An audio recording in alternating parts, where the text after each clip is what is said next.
Los tres temas son temas de evaluación de impacto.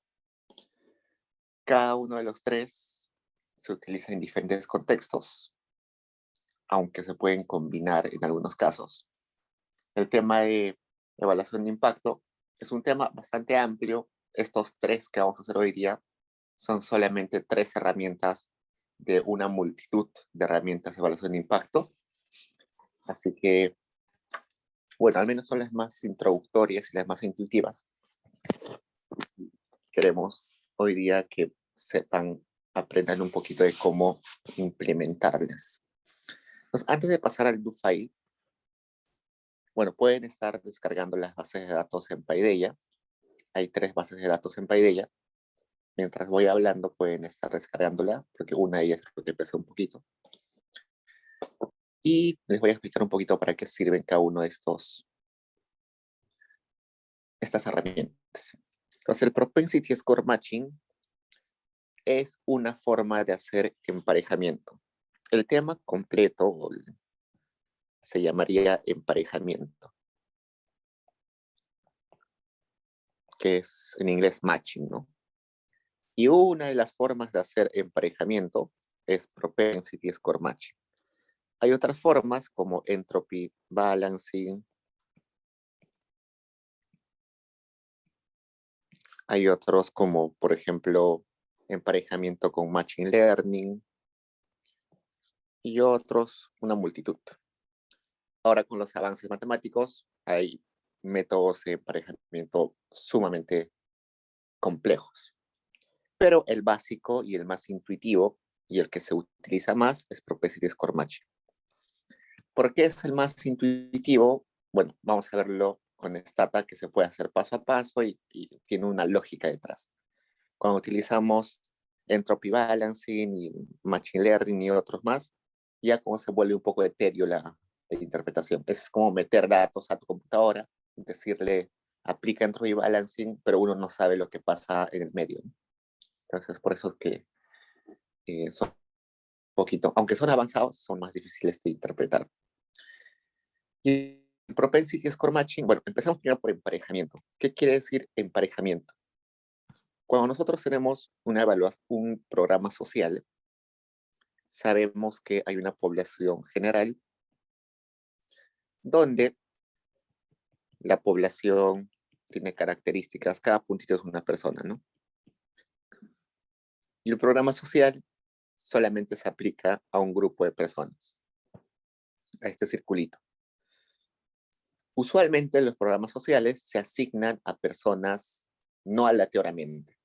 Es decir, solamente se les da a ciertas personas que cumplen algunas características. Por ejemplo, en el Perú, el sistema, así ya me olvidé cómo se escribe, el CISFO, algo así, el sistema de focalización de hogares, debería ser así, CISFO. El sistema de focalización de hogares es una estrategia que utiliza el Ministerio de Inclusión Social, en la cual, según cuadras, según algunos territorios o inclusive según las personas, les preguntan varias cositas, ¿no? ¿Tiene licuadora en casa? ¿Tiene refrigeradora en casa? ¿Cocina con combustibles contaminantes? ¿Tiene piso que no levanta polvo? ¿Tiene paredes de material noble? ¿Cuáles son sus ingresos? ¿Cuántos hijos tiene? Entonces, con toda esa información, que es bastante larga en realidad, bueno, también hasta acá si es rural o no rural, un montón de cosas. Y con esos datos hacen un índice, el índice SITFO, y ese índice seguro corre desde un número 0 hasta un número 100, supongamos. Y los de ministerio dicen, los que están por debajo de un umbral, digamos C, acceden al programa social. Los que estaban por encima de ese puntaje no acceden al programa social, ¿no? Es una forma de focalizar solamente a los hogares que lo necesitan. Eso quiere decir que los que están dentro de este circulito son distintos a los que están fuera del circulito. Entonces, si sucede eso, no se puede hacer una evaluación de impacto simple porque la familia o las familias que están dentro del círculo azul no son comparables con las familias que están fuera del círculo azul. Entonces yo no puedo comparar dos cosas distintas, ¿no? No puedo comparar papas con camotes. Tengo que comparar papas con papas. Tengo que comparar familias pobres con familias pobres. No puedo comparar familias pobres con familias ricas. Entonces, esa es la dificultad cuando se hace evaluación de impacto, que no tenemos un grupo de tratamiento, que son los que reciben el programa social, y un grupo de control que sean comparables. ¿Cómo podemos ver estadísticamente si son comparables o no? Podemos hacer un test de medias. Un test de medias, que lo vamos a hacer en un rato, donde le decimos a Stata o a cualquier programa, por ejemplo, ¿cuál es la riqueza de estas familias? Yo pongo, hazme un test, en este caso en Statas T-Test, de riqueza entre las familias ricas y las familias que están en tratamiento con las familias que están en control. Y lo más probable es que me diga la media de la riqueza de los tratados y la media de la riqueza de los no tratados, los controles, es distinta. Estadísticamente es distinta. Estadísticamente es distinta. Entonces, eso ya me está dando un indicio de que no son iguales. Entonces, para resolver esa falta de comparabilidad entre dos grupos, lo que se hace es balancear la muestra. Y una forma de balancear la muestra es emparejando observaciones. Entonces, dentro de ese grupo que no está en el azul, puede ser que existan familias que sí sean comparables, una que otra tal vez, pocas seguro. ¿Por qué?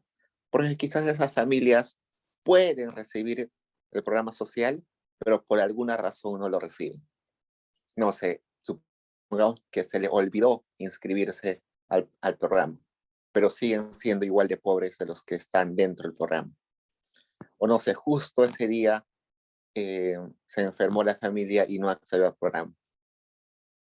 O quizás en esto del puntaje CISFO estaban muy cerca de recibir el programa, pero no lo recibieron porque justo estaban a un puntito. Entonces, es muy probable que sean muy parecidos a los que están cerca, ¿no?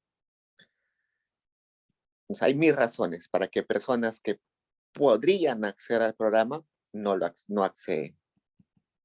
Entonces, por eso que nosotros tratamos de agarrar esas observaciones que no reciben el programa y emparejarlas o hacer un grupo chiquito, un grupo distinto.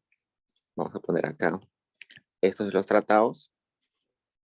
Y el control va a ser esas personas que podrían haber recibido el programa, pero no lo reciben. Y en ese caso ya son grupos comparables. Grupo tratamiento, grupo control, que ya son comparables. Entonces ahí ya puedo hacer una regresión. Una simple regresión y ya está. La regresión es sencilla, ¿no? Simplemente regresionan y el resultado significativo no, ya está. Lo complicado es hacer ese emparejamiento. Construir un grupo de control que sea comparable. Y para eso se utiliza el Propensity Score Matching. El Propensity Score Matching lo que hace es lo siguiente. En resumen, es lo que siguiente hace. La familia recibe o no recibe el programa social. Entonces, la variable Y es 1 o 0. Recibe o no recibe. Y eso, que reciba o no reciba, depende de varias cosas, ¿no? Por ejemplo, de la riqueza de la familia, como dijimos hace un rato. Puede también depender si está en urbano o rural. Puede depender si los padres son educados o no, educación de los padres y un montón de cosas más. Eso ustedes lo mismo lo definen. Entonces, una vez que yo estimo eso, yo voy a tener este que es 1, 0. Yo puedo predecirlo. Y cuando voy a predecir, me va a salir un Y sombrerito, que se va a interpretar como la probabilidad de acceder al programa.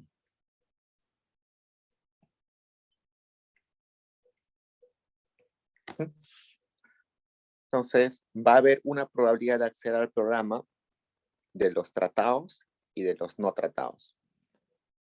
Entonces, lo más probable es que cuando yo hago mi acá densidad,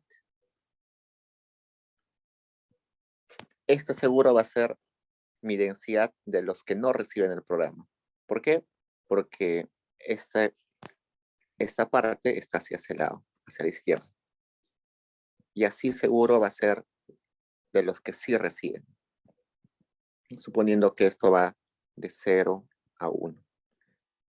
Los que sí reciben, seguro la mayoría está cerca a que sí reciben, a 1.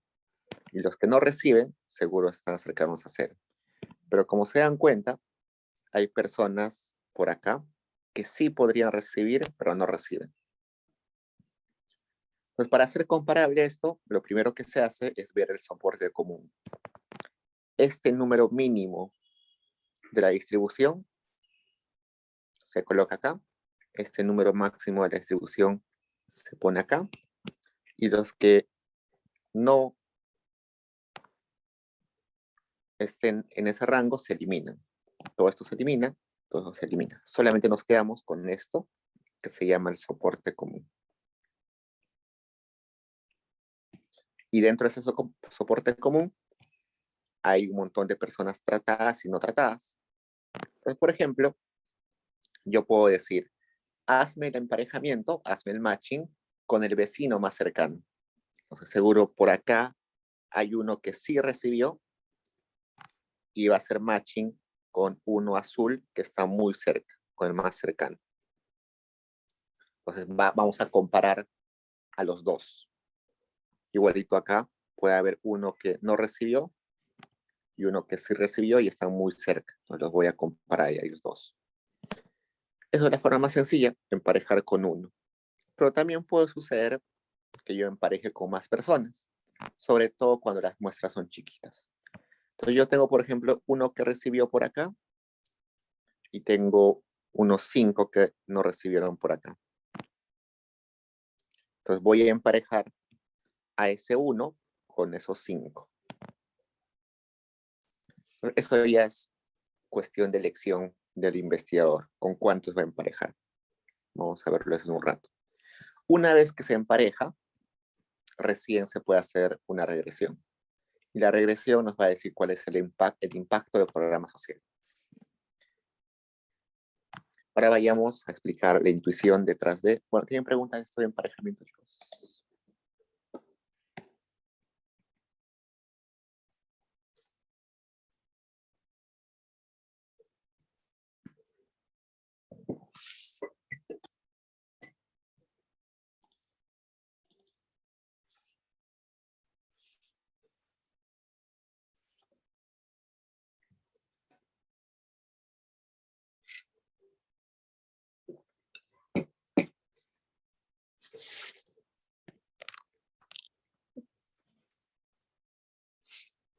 Vayamos a diferencias. Diferencias, seguro ya vieron ese cuadrito en clase, tiene que ver con lo siguiente. Acá tengo mi variable, por ejemplo, Y, que puede ser anemia. Y acá tengo el tiempo, ¿no? Y resulta que la anemia ha estado, pongamos el ejemplo, cayendo, ¿ya? Ha estado cayendo en el tiempo.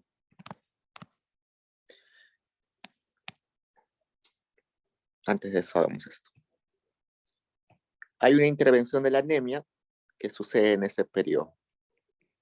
En este periodo T0, no sé, al Estado se le ocurrió repartir chocolates y galletas reforzadas en hierro, en ese periodo T0. Entonces yo sé que esas galletas han sido recibidas por algunos niños y no han sido recibidas por otros niños. Entonces yo puedo, no sé, acá ver cómo era la evolución de los que habían recibido, vamos a poner rojo, los que reciben, y los que no reciben en azul. Entonces en ambos casos se están reduciendo. ¿Por qué pongo el rojo encima? Porque es de esperar que esas galletas y los chocolates reforzados con hierro hayan sido dados a los que tenían anemia, ¿no? A los que más necesitaban se les daba las galletas y a los que menos necesitaban también se les daba, pero en menor cantidad. Entonces, los que tenían más anemia, el rojo, son estos. Los que tenían menos anemia y no reciben son estos. Entonces, al parecer, se comportaban igual, ambos estaban cayendo. Y luego de la intervención puede suceder varias cosas, ¿no? Por ejemplo, que los que no recibieron siguen con la tendencia normal de que cae la anemia. Y los que recibieron anemia, los que recibieron las galletitas, aceleran su caída en la anemia. Entonces, el primer supuesto que yo tengo que confirmar para tener o para aplicar diferencias en diferencias es que antes de la intervención, antes del programa social, antes de entregar estas galletas o chocolates, estas tendencias de tanto el grupo tratamiento como el grupo control, tanto los que recibieron y los que no recibieron, sean paralelas. Si bien es cierto, tenían niveles distintos, su tendencia, su comportamiento era más o menos igual. Pues eso hay que comprobarlo estadísticamente. ¿Cómo se comprueba estadísticamente? Se va a Stata, se pone datos, por ejemplo, de la educación de los padres y ver si la educación de los padres en esos dos grupos se mantenía constante en el tiempo. No sé, otra característica. Eh, la anemia también se reducía, pero más o menos en la misma velocidad. Eso se comprueba simplemente con Stata. Entonces, finalmente, cuando yo hago la evaluación de impacto, voy a estar en T1. Y en T1, yo me preguntaría, ¿cuál ha sido el impacto de dar estas galletas y chocolates reforzadas con hierro? Y mi respuesta rápida sería esto, ¿no? Esta diferencia. Ese ha sido el impacto. ¿Por qué? Porque es la diferencia entre los que tienen anemia y los que no tienen anemia. Pero no parece bueno, ¿no? Porque los que recibieron siguen teniendo más anemia de los que no recibieron, ¿no? Parece que el programa no funcionó. Según ese gráfico, el programa no funcionó. ¿Por qué? Porque los que tienen anemia, perdón, los que recibieron, que están en rojo, siguen teniendo más anemia de los que no recibieron. Entonces, por eso que esa no es la forma de estimar. La forma de estimar es un contrafactual. Decir cómo se hubieran comportado los que reciben anemia si no hubieran recibido anemia. Entonces, gráficamente, eso significa que esta línea roja la voy a continuar así. Sin recibir, cómo se hubieran comportado. Entonces, este punto que estoy poniendo rojo sería el nivel de anemia que hubieran tenido los niños si no hubieran recibido esos productos.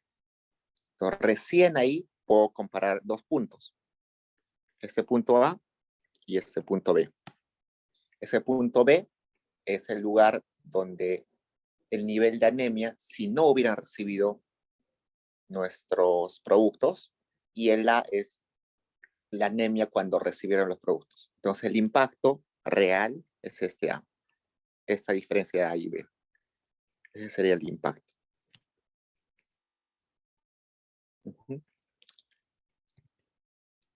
Y bueno, se le llama diferencias en diferencias porque hay que restar dos veces. A ver, vamos a verlo acá, cómo se puede ver eso. Ok. Yo primero tengo que restar la diferencia entre estos dos. A ver.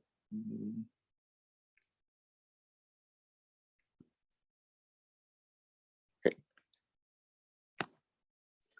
No sé cómo graficarlo. Okay. Esta diferencia se supone, en teoría, es constante, ¿no? Entonces yo le puedo poner que diferenciando esa línea roja y diferenciando esa línea azul, voy a tener un A.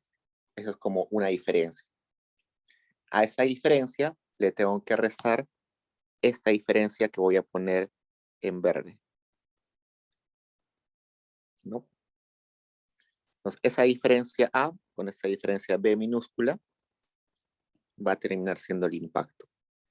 Por eso se llama doble diferencia. Este A es una diferencia, es la diferencia entre las dos líneas paralelas, y el B es la diferencia entre la situación de los niños al final del periodo que recibieron el producto y que no recibieron el producto. Esto es una diferencia, primera diferencia. Esta es la segunda diferencia. Por eso es doble diferencia. En los libros usualmente el ejemplo típico es así, ¿no? Seguro que la mayoría de libros han visto así. También es la misma intuición, solamente que en este caso quería graficarlo de una forma que no encuentran en el libro. Y bueno, esto es interesante, ¿no? La aplicación en realidad es sencilla. El problema es confirmar estadísticamente que esto se cumple, que las tendencias antes del tratamiento eran paralelas. Entonces, eso se puede confirmar teóricamente, estadísticamente. Lo más recomendable es que yo no tenga solamente dos periodos. Acá estoy teniendo información de dos periodos, ¿no? T0 y T1. Y estoy asumiendo que antes de C0, de T0, había tendencias paralelas. Pero lo mejor quizás sería tener más periodos, ¿no? Un T acá -1, un T -2, un T -3. Entonces, con esa información ya sí puedo graficar y ver si de verdad las tendencias eran parecidas. Entonces, diferencias en diferencias se puede hacer con dos periodos, normal, pero también sería mejorable si tengo más periodos posteriores al tratamiento.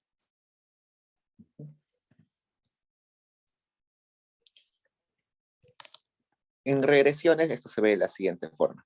Se dice, la anemia es igual a un intercepto más una variable que se llama T, más una variable que se llama T, más una variable T que interactúa con D, más otras variables que pueden afectar a la anemia. No sé, como la edad, no sé, un montón de variables más.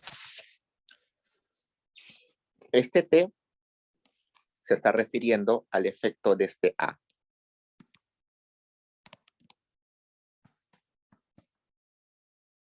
Y este D se está refiriendo a este efecto de este B. Y esta interacción de T y D se está refiriendo a la resta. Entonces es como, acá faltan los coeficientes, ¿no? Alfa 0, alfa 2, alfa 3. Este alfa 1 me está diciendo cómo en el tiempo crece la anemia, independientemente de haber tenido el programa o no haber tenido el programa, ¿no? Porque es natural de que la anemia crezca, caiga, ¿no? La semana pasada les dije que el problema en los niños menores de 5 años es anemia y desnutrición crónica, pero cuando pasan los 5 años, el problema se transforma en obesidad. Entonces, teóricamente, la anemia siempre se va a reducir mientras va creciendo el niño. Entonces, tendencialmente, en el tiempo, la anemia se va a reducir. Este alfa 1 corresponde al efecto que tiene, el efecto directo de haberle dado tratamiento o no haberle dado tratamiento. Y este alfa 3 corresponde al efecto que a nosotros nos interesa. Este es el impacto del programa social. Este alfa 1 usualmente nos va a salir no significativo, casi siempre sale no significativo. Este alfa 0 a veces sale significativo, sobre todo si tenemos como esto de anemia que siempre se va a reducir en el tiempo. Pero lo que nos interesa es este impacto. Este impacto, si sale significativo, genial. Quiere decir que nuestro programa social sí ha tenido impacto.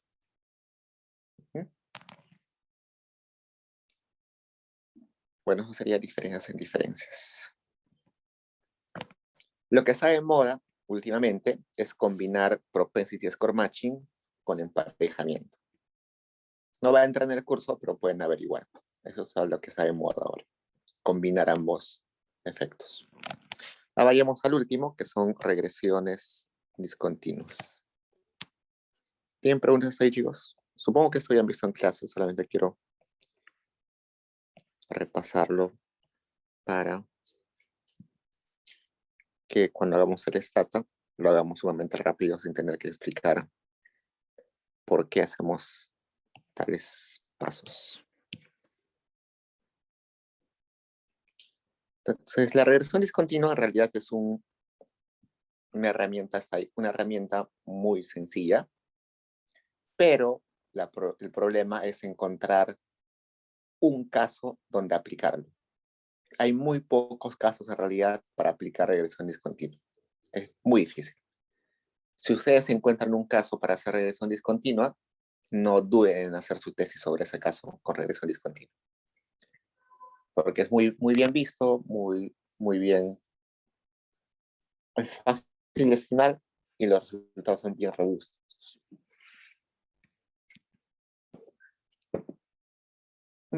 Un ejemplo típico para regresión discontinua es beca 18. Entonces, para beca 18 seguro dan un examen, ¿no? En ese examen, no sé, seguro es de 0 a 20, ¿no? Y resulta que les dan la beca solamente a los que tienen más de 15, digamos, en el examen. Entonces, los que están acá reciben la beca y los que no están acá no reciben beca.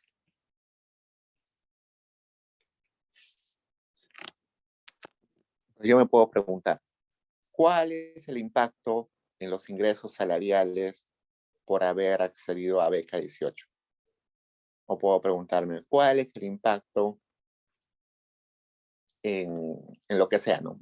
En nutrición, en nivel de aprendizaje, en expectativas de ingresos, en longitud, en esperanza de vida, no sé, cualquier cosa que tenga que ver con acceder o no acceder a la beca. No sé, la cantidad de libros que lees, no sé. Quiero saber el impacto de beca 18 sobre, digamos, ingresos laborales. Resulta que evidentemente este grupo que es el tratado es distinto a este grupo de control. ¿Por qué? Porque ellos han sacado una mayor nota y en teoría son más hábiles para responder preguntas, ¿no? Quizás no necesariamente más inteligentes, pero quizás más hábiles para hacer exámenes. Y los de acá son distintos, porque seguro son menos hábiles para hacer esos exámenes. Y ser más hábil o no ser más hábil puede depender de un montón de cosas, ¿no? Quizás los que accedieron a beca es porque tienen más recursos dentro de lo posible, o sus papás o algún familiar les ha podido pagar una academia, no sé.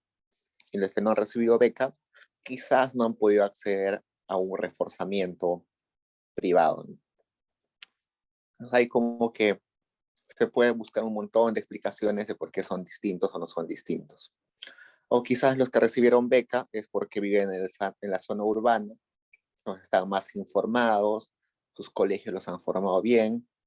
Los que no recibieron, quizás en su mayoría, son del sector rural, no los han formado bien, no están bien informados. Entonces, hay un montón de formas de decir que son distintos.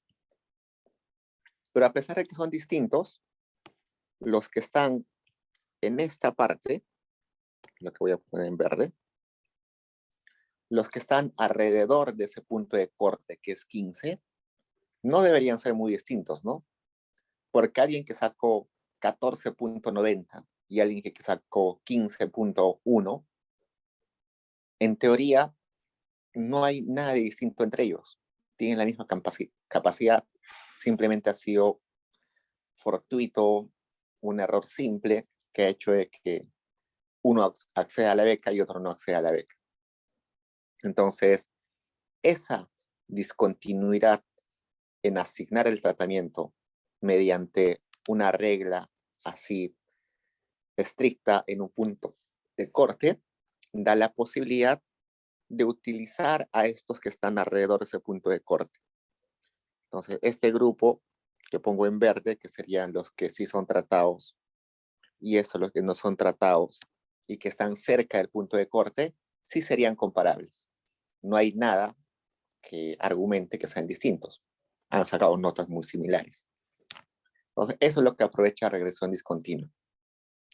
Lo que va a hacer es sacar una regresión. Nosotros, cuando sacamos una regresión acá Y, por ejemplo, acá, no sé, acceder al programa, o la probabilidad de acceder al programa, no sé, probabilidad de acceder al programa. Cuando hacíamos una regresión MSO nos salía así, ¿no? Una recta. Pero lo que vamos a hacer ahora es hacer una regresión para los que están en verde, que son los que sí accedieron, y hacer una regresión para los que están en rojo, que son los que no accedieron a la beca. Entonces acá yo pongo ese punto de corte. A la izquierda puedo hacer la regresión de los que no accedieron a la beca. Entonces mi regresión va a salir así. Pongamos. Y hago la regresión para los que sí accedieron a la beca. Y me sale así, por ejemplo. Este y es ingresos laborales, por ejemplo, ingresos laborales. Entonces, evidentemente, vamos a hacerlo más bonito. Evidentemente, acá hay una brecha. Esa brecha se le va a decir a nuestro, se va a decir que es el impacto del programa social. ¿Por qué? Porque hay un salto considerable en los ingresos laborales, explicado simplemente por haber accedido o no accedido a la beca, pero utilizando solamente a los que están en esa cercanía. Esto es una forma de hacer regresiones discontinuas. Hay otras formas más complejas, pero la intuición es esta, básicamente.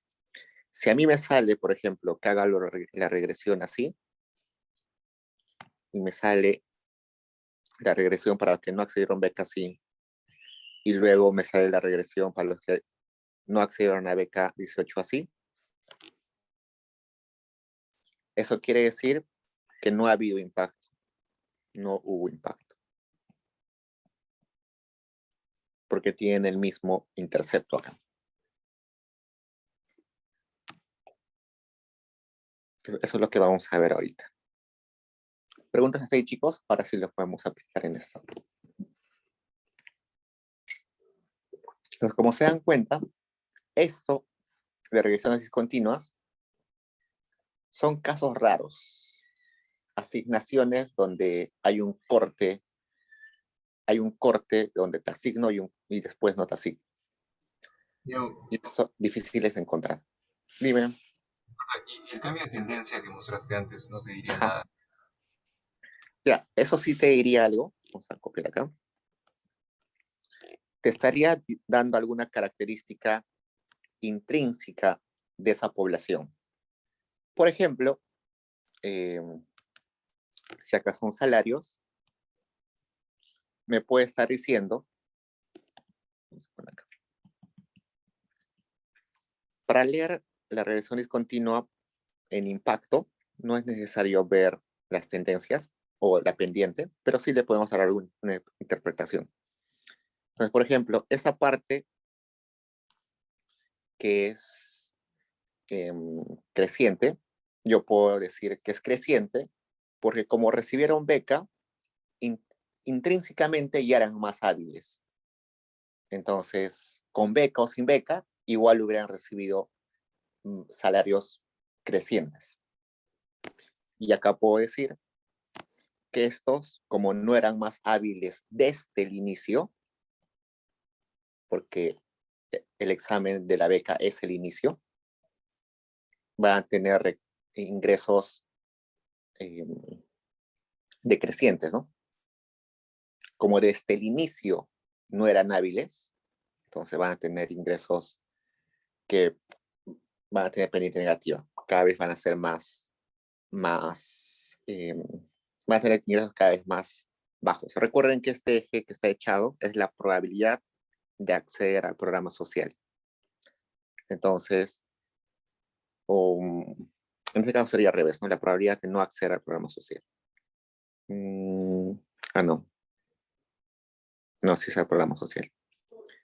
Mm, sí, acá está mal interpretado. Acá sería así. Esa forma es un poco atípica. Sería así. Lo más probable es que sería así.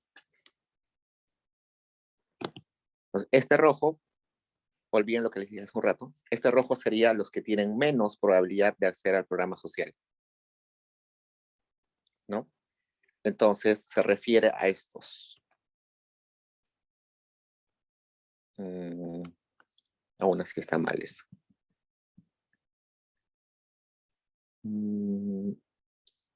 Sí, no, ambos deberían ser crecientes. Debí buscar un ejemplo más para esa tendencia. Sí, porque aumentar la probabilidad de acceder al programa, en el fondo te está diciendo de que eres más capaz. Y si eres más capaz, tus ingresos deberían aumentar. Sí, tienes razón. Esa pendiente no está bien graficada. Al menos para este caso. Para otros casos sí puede ser posible. Acá quizás puede ser que sea así recto y ahora creciente. Ahí podría interpretar de que estos que son poco hábiles, como es mano de obra no calificada, sus salarios son más o menos iguales para todos, ¿no? No hay, no hay ninguna diferencia. Recién cuando ingresas eh, a la universidad, sí crecen tus salarios. Pero lo que nos debemos fijar es en este punto. La tendencia de acá sí es intuitiva, ¿no? Si accedes a beca 18, genial. Eh, estás accediendo a educación superior. Pero lo que nos interesa es este punto de encuentro, porque en este punto de encuentro están aquellos que son comparables. Los que están acá arriba, evidentemente, ya no son comparables, porque seguro están acá muy encima, muy cerca al 20. Entonces, eso ya seguro tienen características intrínsecas ya más adicionales, ¿no? Quizás ya sus padres tienen más dinero y les pueden comprar más libros, les pueden pagar más asesorías en la universidad, eh, no tienen que trabajar doble para estudiar y trabajar. Entonces no nos importa los que están muy lejos del punto de corte, nos importa los que están acá cerca del punto de corte. Entonces, si coinciden acá, es porque esos dos grupos que son muy parecidos, en realidad no presentan ninguna diferencia. Entonces, las tendencias hacia izquierda a derecha no importan mucho, lo que importa es en el punto donde están chocando. Ahora vayamos a esta.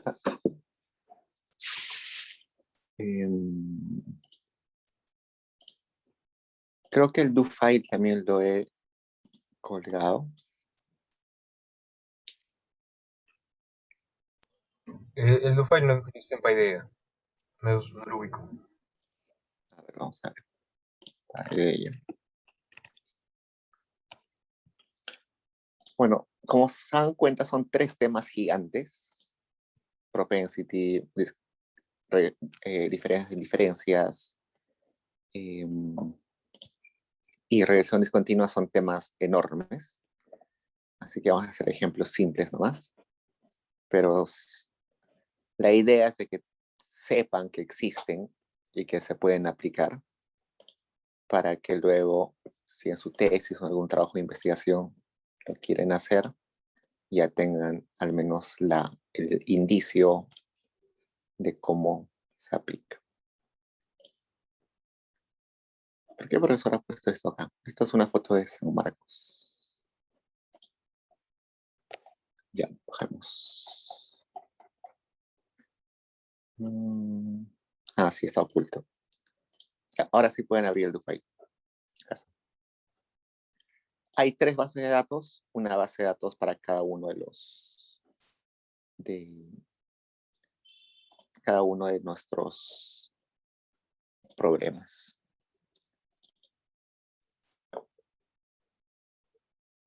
Ok, leamos el primero, que es de propensity. Se desea estimar el efecto del programa Canasta, creo que Canasta es de Colombia, sobre la estatura según la edad del niño participante. Entonces, Canasta es un programa social que reparte alimentos y el gobierno de ese país quiere saber si esa entrega de alimentos ha colaborado a que la estatura de los niños aumente. Sin embargo, la asignación del programa no es aleatoria, pues el programa acceden solo a aquellos con menos recursos. Es por ello que el grupo tratado, los que reciben el programa, y el grupo control son los que no reciben el programa, no son comparables. Lo que dije hace un rato, no son comparables.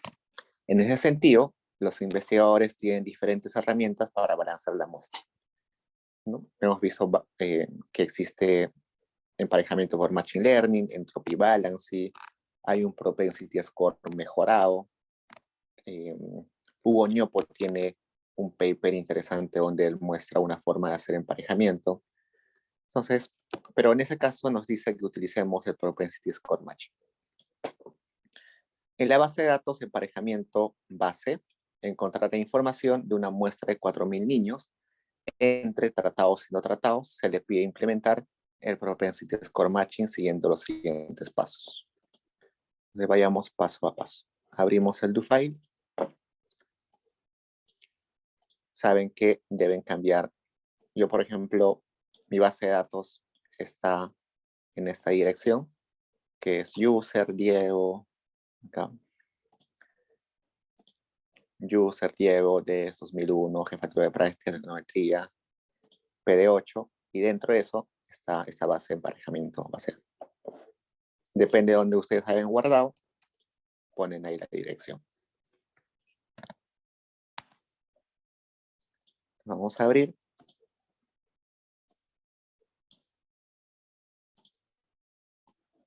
Y ya, abrimos la base de datos. Acá dice los tratados y los no tratados. Acá hay tratados. Los que dicen control son los no tratados. Acá tenemos una variable que son ingresos del jefe del hogar, las personas que viven en el hogar, el años de educación del jefe de hogar, si el jefe de hogar está empleado o no está empleado, si el niño es hombre o mujer, si nuestro niño es niño o niño, el orden de nacimiento, si es el primer hijo, el segundo hijo, el tercer hijo, este D que nos dice la misma información que teníamos acá en grupo, 1 si recibió el programa canasta y 0 si no recibió el programa. Acá hay ceros. Este que es la talla para la edad que se midió en un periodo 2 y esta es la talla para la edad que se midió en el periodo 1. Pero lo que nos interesa es la diferencia de estos dos, ¿no? Este niño empezó con menos 0.55 desviaciones estándar y ahora está en menos 0.46 desviaciones estándar. Eso quiere decir que ha mejorado su talla.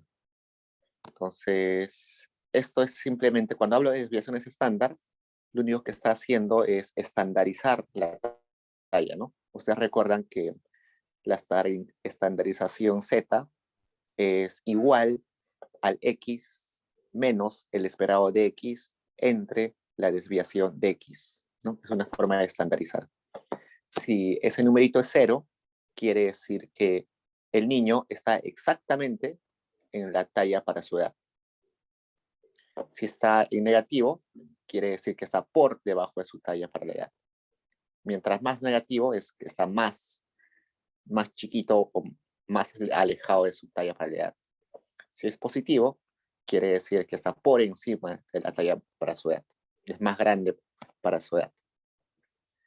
Y evidentemente si es más positivo es porque está mucho más grande, ¿no? Estas desviaciones usualmente van de menos 6 a 6 o de menos 4 a 4, pero usualmente no se alejan mucho. Lo máximo que vamos a encontrar es 4. Si aparece un 6 por ahí es porque es un outlier muy grande. Es como un niño que tiene gigantismo o un niño que tiene enanismo, no sé. La mayoría van a estar muy cercanas a 0. Lo máximo que puedo ver por acá es un 4.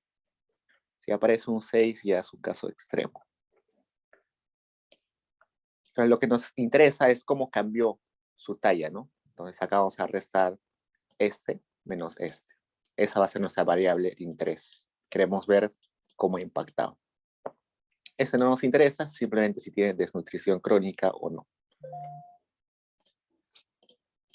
Para aplicar Propensity Score Matching vamos a tener que utilizar este comando que es psmatch2, que es un comando nuevo y no está en el paquete básico de SATA, así que lo deben instalar. Y también vamos a utilizar el programa que se llama PSScore, que tampoco está instalado, así que también instalan acá. Entonces, con eso ya tienen instalado los dos paquetes. Acá está demorando en instalar. Acá ya les explica que tenemos dos variables, ¿no? Esa variable de talla en el periodo 2 y talla en el periodo 1. Entonces, nuestra variable, vamos a hacer un summarize para ver cuáles son las variables que tenemos. Ya las describí hace un rato. Como les dije, hay 4.000 niños. La media de cada uno de esos está acá, las desviaciones acá, los mínimos y máximos acá. No nos interesa mucho eso. Acá. ¿Cuál es la variable de tratamiento? D. D es la que nos está diciendo si accede al programa o no accede al programa. Y como acá aparece, va desde 0 a 1. Solamente toma dos valores, 0 y 1. Y acá podemos leer que el 48.8% accede al programa social. La variable en la cual queremos ver el impacto es en el cambio de la talla en el cambio de la talla, ¿no? Entonces, esa variable va a ser la resta entre talla en el periodo 2 y talla en el periodo 1. Y finalmente queremos ver las variables que pueden afectar a que la familia acceda o no acceda al programa social. Entonces, lo intuitivo es de que los ingresos sean los que determinen si ingresa o no al programa social, ¿no? Pero también hay otras variables, como educación del jefe de hogar, si el jefe de hogar tiene empleo o no tiene empleo, el orden de nacimiento, la cantidad de personas de la familia, que más o menos es como una proxy de hacinamiento. Este set de variables, ustedes las pueden elegir. Yo simplemente las he puesto ahí porque es la combinación de variables que funciona mejor para lo que queremos ver. Pero eso ya depende de una elección de ustedes. Pero tiene que tener un trasfondo. fondo, ¿no? Esas variables deben afectar a la probabilidad de que accedas al programa. Evidentemente, si eres más pobre, tienes ingresos más chicos, vas a acceder al programa con mayor facilidad. Si el jefe de hogar está más educado, de seguro va a estar más informado y va a poder acceder al programa. Si está menos educado, seguro no va a estar informado, no va a saber ni siquiera que existe el programa social, entonces no accede al programa. Si el jefe de hogar está desocupado, desempleado, de seguro que va a requerir y va a buscar la forma de acceder a alimentos, entonces es probable. Pero si está ocupado, quizás no le importa, ¿no? Tiene ingresos. El orden de nacimiento, la idea detrás del orden de nacimiento es que los niños que nacen primero nacen con supuestamente mayor calidad nutricional. ¿Y por qué? Porque como son los primeros hijos, eh, eh, entre comillas, absorben mayor cantidad de lo que tiene la madre, nutrientes. Y los siguientes niños, para los siguientes niños, la madre, entre comillas, no tiene todos los nutrientes suficientes y entonces acceden menos. Entonces, si es un niño que nació al inicio, entonces seguro tiene un montón de nutrientes, no necesita la familia buscar más alimentos. Pero si es el niño que nació en el puesto 10, es el décimo, no sé, el décimo niño, entonces es un niño que probablemente tenga más deficiencias nutricionales, entonces la familia va a buscar acceder a alimentos. Y bueno, personas, evidentemente si hay más personas en el hogar, hay más gastos, entonces la familia va a intentar acceder al programa. Bueno, entonces el siguiente paso que nos está diciendo es estimar la probabilidad de participar en el programa utilizando a todos. Entonces yo puedo acá hacer probit simplemente entre explicando si accede o no accede con las características que les mencioné. Pero sabemos que cuando hacemos probit, esos coeficientes no son efectos marginales. Entonces yo le puedo poner al final margins o puedo ponerle al inicio de probit un D. Cuando le pongo D probit, me va a dar de frente los efectos marginales. Es un truquito, ¿no? Es para ya no escribir una línea más. Entonces esos son los efectos marginales.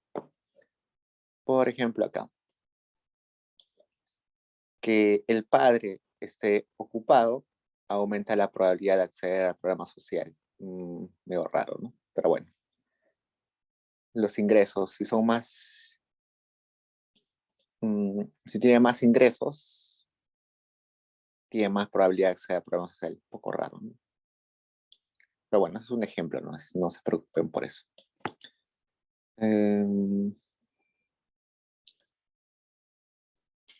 Ok. Bueno, acá hay un truquito interesante que cuando ustedes deben escribir un montón de variables y tienen que repetir eso un montón de veces, mejor se crea un global. Entonces, creo un global. La misma estimación que hice acá, la puedo hacer acá, simplemente más corta, ¿no? Pues ahí lo mismo. Estoy diciendo, utilízame el global X. Ya calculé el modelo. Este es el modelo de probabilidad, utilizando el probit. Y yo puedo utilizar en la parte C, lo que me piden es predecir la probabilidad de cada una de las familias o de los niños a acceder al programa. Entonces voy a comparar acá las dos variables. Esta variable D era si accedía o no accedía, y este PS-score es la probabilidad de que acceda al programa dada las características que le hemos puesto. Entonces, este niño, por ejemplo, sí recibió el programa y tenía una alta probabilidad de recibir el programa, 76%. Pero a ver, buscamos acá algún dato curioso.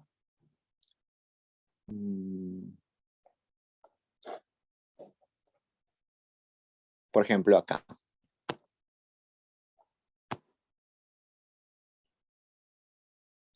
Acá hay uno que recibió el programa, pero solamente tiene 38% de recibir el programa. Es decir, parece que es un colado, ¿no?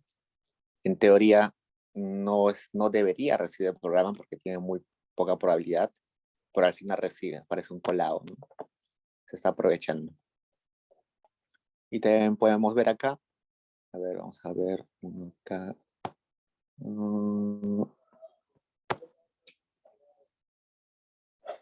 Para que sea más fácil ver, voy a poner sort. Sort es ordenar.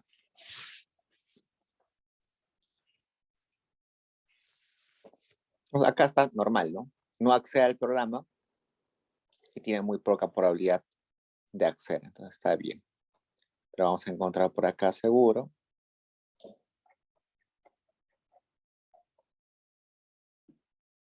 Que mira, acá hay uno que no accedió al programa, pero que tiene alta probabilidad de acceder al programa.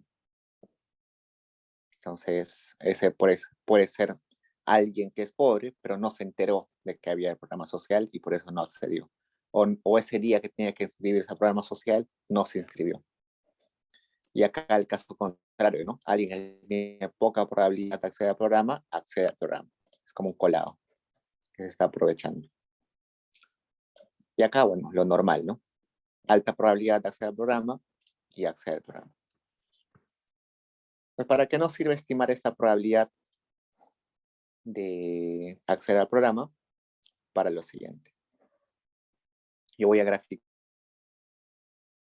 un histograma con esas probabilidades que va a estar separada por los que accedieron y por los que no accedieron al programa. Recuerden que en mi pizarrita yo hice una distribución de probabilidades, más o menos es esto, pero separado. Yo lo hice junto, acá está separado.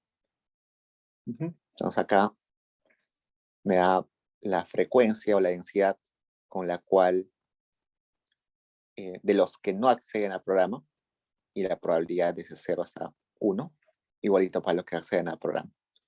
Así visualmente no puedo ver cuál está más echado, ¿no? No está más echado a la izquierda o a la derecha. Entonces para eso voy a hacer esto. Ustedes pueden revisar acá la nomenclatura, pero básicamente lo que he hecho acá es hacer el histograma para los que no acceden al programa y hacer un k-density, es decir, como suavizarlo, ¿no? Una función densidad. El azul es un histograma y este es como una suavización que es la densidad. Lo mismo voy a hacer para los que no acceden al programa y los voy a juntar. Entonces, todo esto sirve para hacer un solo gráfico. Estoy juntando gráficos y ahora acá sí, ya está. Entonces, ese histograma que les mostré al inicio estaba como separado, ¿no? En dos imágenes distintas, ahora las he juntado en una sola. Y acá me dice que la densidad para los que reciben el programa es la azul y para los que no reciben es esta entrecortada roja. Y tiene algo de sentido, ¿no? Ustedes se dan cuenta de que esta azul está un poquito más pegada hacia el 1, porque son los que sí reciben el programa, y los que no reciben el programa están pegados más a la izquierda, porque la probabilidad es 0. Eso no quita de que haya personas de que no deberían recibir el programa, pero que sí tienen una probabilidad alta. Entonces, esto es interesante verlo. En este ejemplo, se ve más o menos claro. En el grafiquito que les puse hace un rato era a la vista, ¿no? Sumamente separados. Pero en la vida real van a encontrar así, que no están tan separados. Entonces, según lo que dijimos hace un rato, deberíamos quedarnos con el soporte común. ¿Qué era el soporte común? Si yo me iba a este extremo de acá y la función de densidad solamente era roja y no había azules, entonces para esa parte no hay comparables, ¿no? En esa partecita de acá solamente hay no participantes. No hay participantes en esa partecita de acá, en ese segmento. Entonces debería borrar esa parte. Y por este lado veo que hay algunos que sí reciben, pero en este trámite de acá hay algunos que no reciben. Entonces, en esa parte donde no hay ambos grupos, tengo que borrar esa parte y me quedo con el soporte común. Entonces, eso es lo que voy a hacer en lo que viene. Soporte común.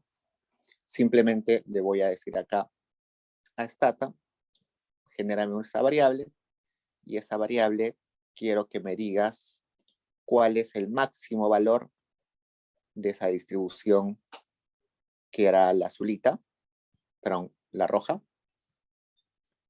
Y acá me dice que la máxima es 0.74 y la estoy guardando acá. Y luego le estoy diciendo al otro extremo cuál era el mínimo valor de esa distribución roja, de esa distribución azul, perdón.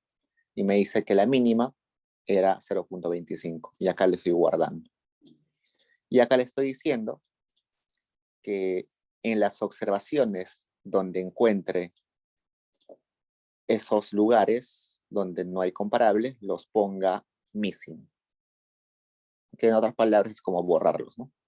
Pues acá me dice que en total a cinco observaciones que estaban fuera del soporte común. Entonces esas las estoy borrando. Acá vamos a ver. Sí, 5. Me ha borrado 5 observaciones que no están en el soporte común. Entonces si no están en el soporte común es porque no son comparables. Acá simplemente vuelvo a hacer el histograma que les hice hace un rato. Y vamos a ver de que ahora sí ya hemos borrado el soporte común y se dan cuenta que antes acá había una línea entrecortada roja, ¿no? Eso hemos eliminado. Acá había también un azul más hacia allá, ya no hay. Nos quedamos con eso. Entonces, esa es la intuición detrás del Propensity Score Match. Pero algunos profesores de Princeton se les ocurrió resumir todo esto, que es bastante larguito de verdad, y lo han resumido en un solo comando. Y ese solo comando es el P-score. Entonces el P-score hace todo de frente. Ya no tenemos que hacer paso a paso. Entonces el P-score me dice, ponme cuál es la variable de tratamiento, luego ponme las variables que determinan que la persona acceda o no acceda al programa, y luego créame una variable que se llame P-score B, donde me pongas la probabilidad de acceder al programa o no. Y también me creas una variable ID, donde me vas a poner si está en el soporte común. Y acá le estoy diciendo que solamente se quede con el soporte común, como un soporte. Y ese det simplemente es para hacerlo más fácil. Entonces, igualito, me ha creado acá, es el final. Me ha creado un ID y acá me está diciendo si está dentro del soporte común o no está dentro del soporte común. Entonces, las variables que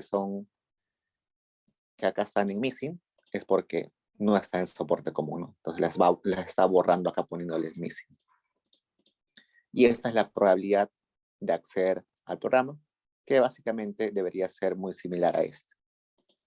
Este P-score le hemos hallado paso a paso, ¿no? Y este P-score B lo hemos hallado directamente con la fórmula que esos profesores de Princeton hicieron.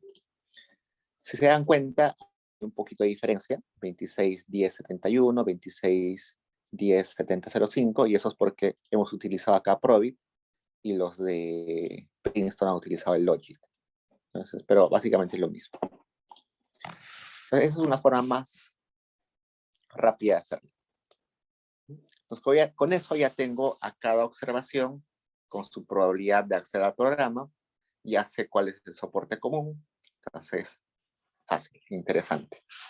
Y acá me da alguna información que vamos a ver. Cuando he corrido este P-score, ha corrido un montón de regresiones. Básicamente lo que está haciendo acá, vamos a ver eso dónde empieza.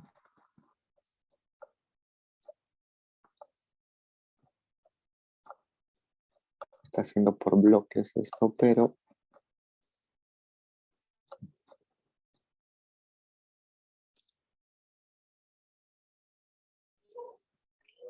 Todos son repeticiones del mismo. Por ejemplo, vayamos acá.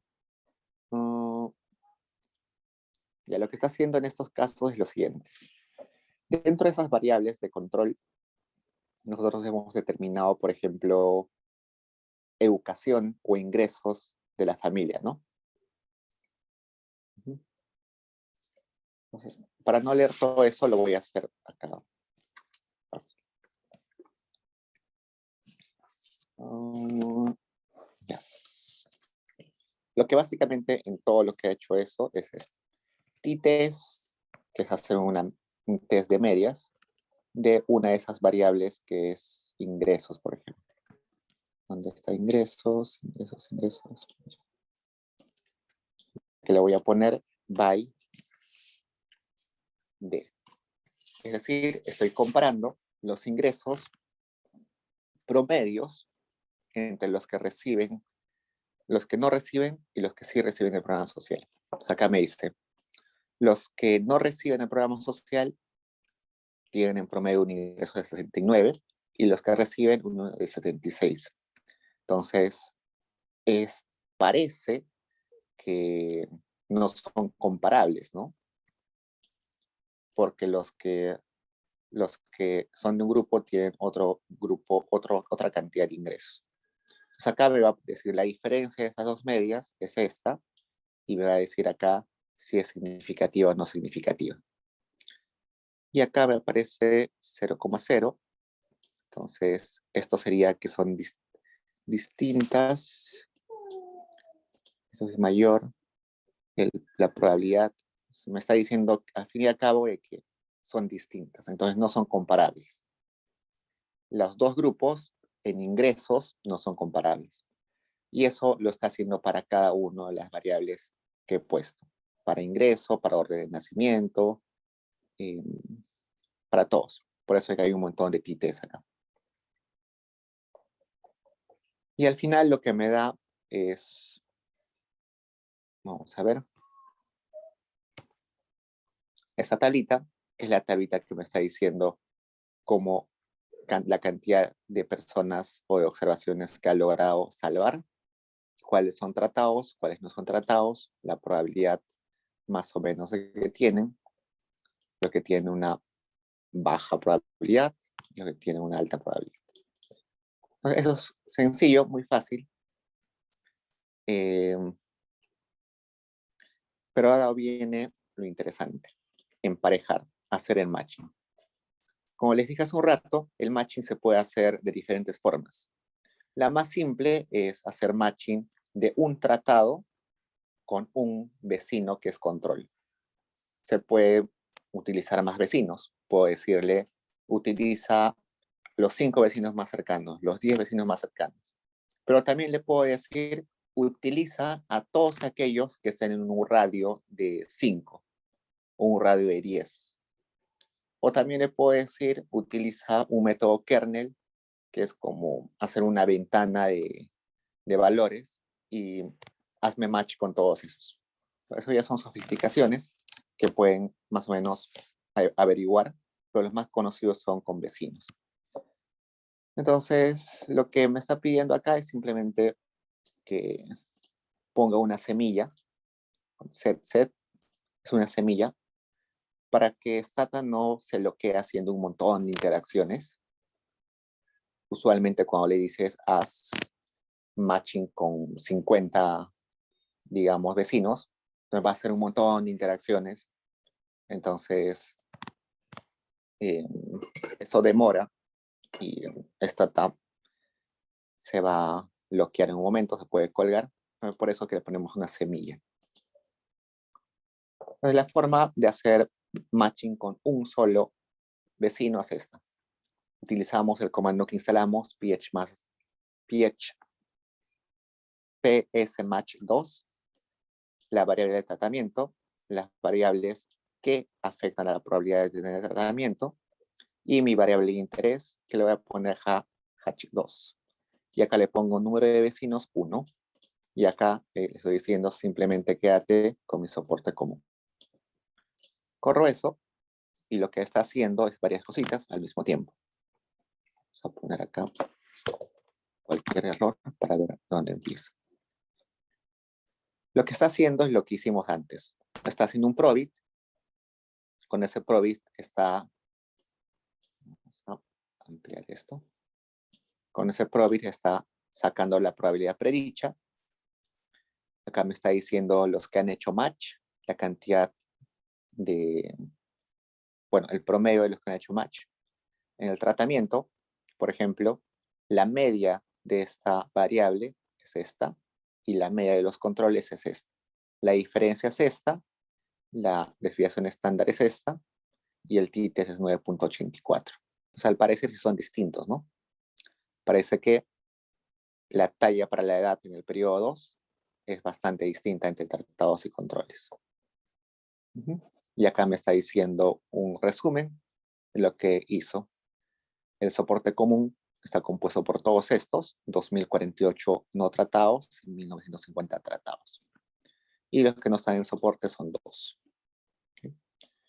No puedo hacer lo mismo que en el caso anterior, hago el grafiquito para ver cómo está el soporte común. Eso ya lo han visto hace un rato. Bueno, acá X1 no está estimado. PH-score B. Sí, debe estar PH-score B. PH-score. ¿Por qué no está el PH-score B? Score B.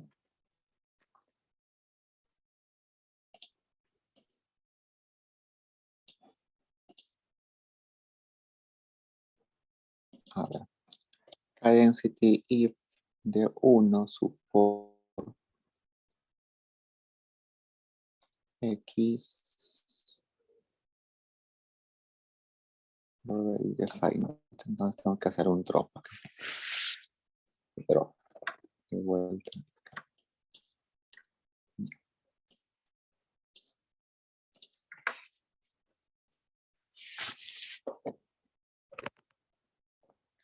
Entonces, esta sería lo que hemos visto inicialmente, pero nos lo va a corregir seguro luego con solamente el soporte común. Y luego para hacer con 10 vecinos, igualito, ¿no? Solamente que acá en N le cambio con 10. Entonces acá me está diciendo que utilizando eso, me está saliendo esto. Que va a ser muy parecido en realidad. No cambia mucho.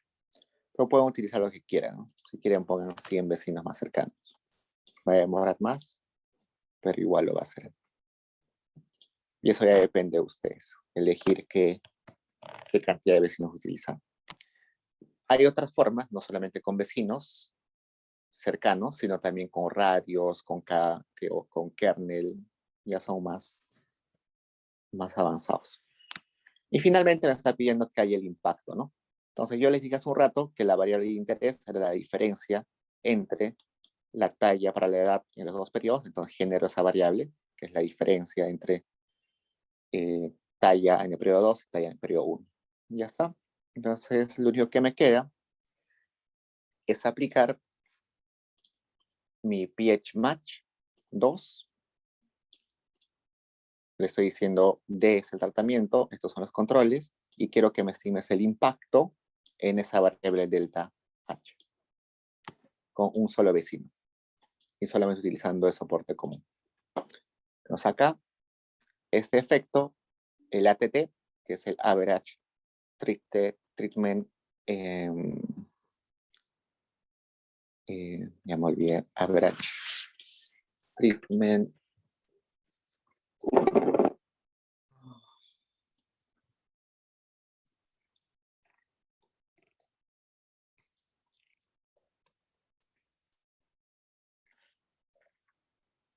muy malo para el inglés.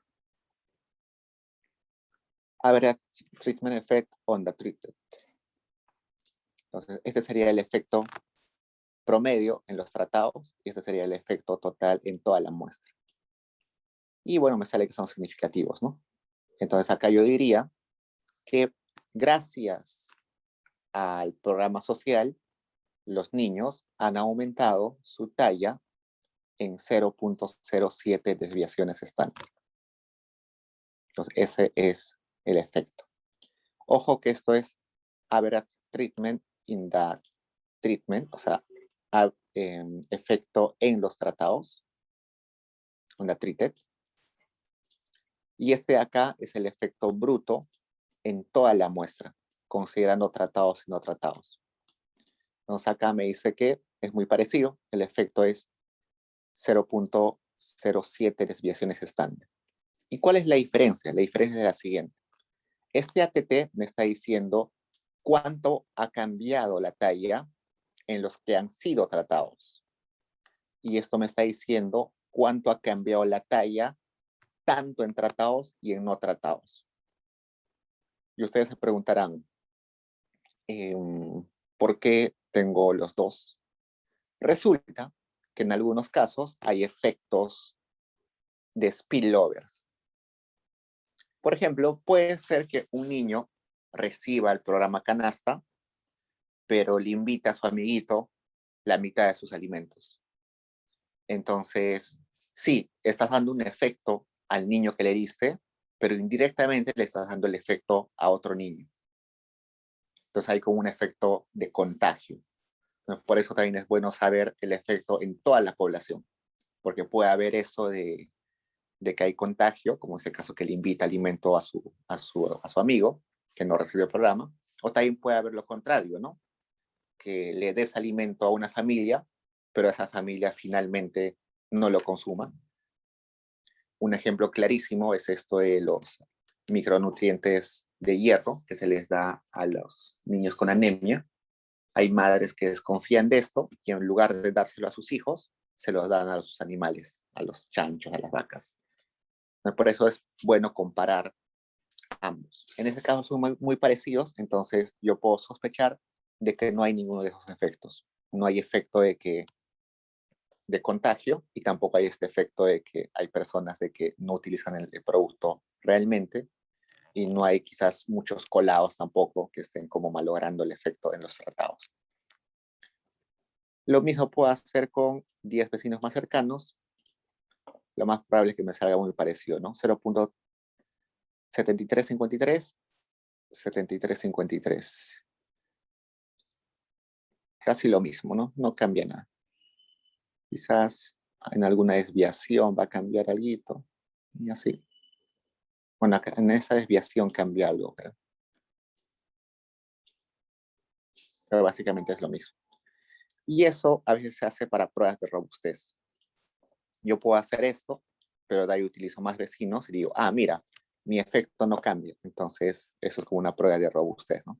A pesar de que estoy cambiando la cantidad de el tamaño de mi grupo control, no cambia. Entonces, como decir, mi resultado es robusto. ¿Tienen preguntas, chicos, para pasar a diferencias?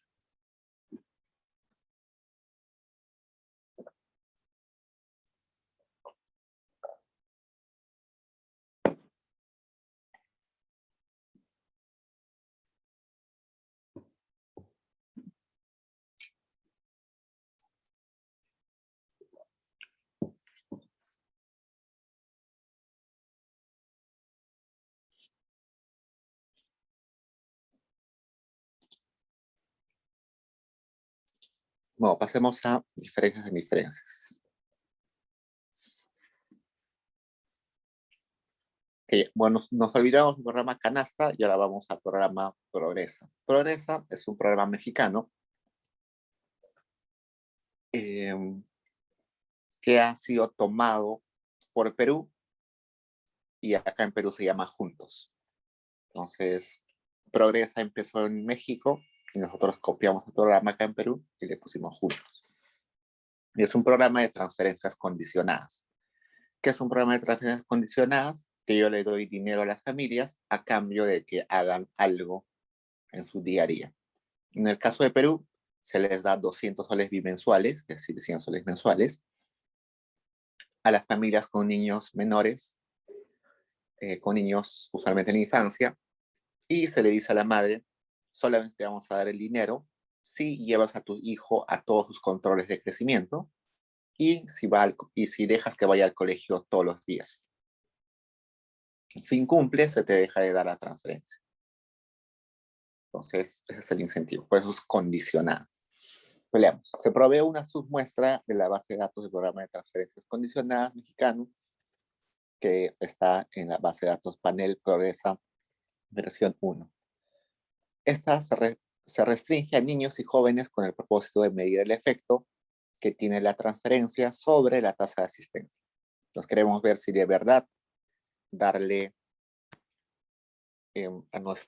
darle a las madres dinero hace que los niños vayan al colegio.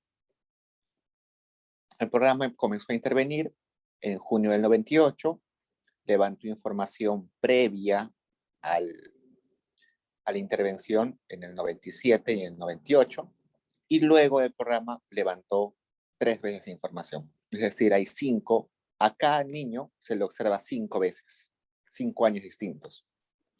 2 antes del programa y 3 después del programa. Yo les dije hace un rato que para hacer diferencias se necesitaba mínimo 2 periodos. Acá tenemos 3 periodos o 5 periodos. Entonces es genial, ¿no? Va a salir algo realmente interesante, algo robusto. El tratamiento fue asignado de forma aleatoria a nivel de centros poblados o localidades. Eso tiene sentido. Asignar el tratamiento persona por persona es muy costoso. Entonces, en el caso del Perú, por ejemplo, se asignan los programas sociales por distritos. Entonces, según la ENAO, nos sale que los distritos más pobres son tales, tales, tales, y a esos distritos les da programas sociales. Evidentemente, hay distritos con altos ingresos donde hay gente pobre, pero sería muy costoso ir casa por casa y ver cómo está su situación, ¿no? Por ejemplo, no sé, Pueblo Libre es un distrito de clase media que en teoría no debería necesitar programas sociales, pero hay una cuadra donde la mayoría de personas son muy pobres y no acceden a programas sociales porque el distrito no accede a programas sociales. En esos casos, lo que tiene que hacer esta familia es ir a su municipio y decirle, mira, acá tengo las pruebas de que soy pobre a pesar de no vivir en un distrito pobre. Y ahí lo incluyen recién al programa social. Pero normalmente se hace la focalización por distritos, en ese caso por centros poblados. No obstante, solamente una fracción de los habitantes de la localidad participa y se termina beneficiando. Adicionalmente, el criterio predominante de focalización del programa fue atender a hogares pobres. Entonces, no es aleatorio, ¿no?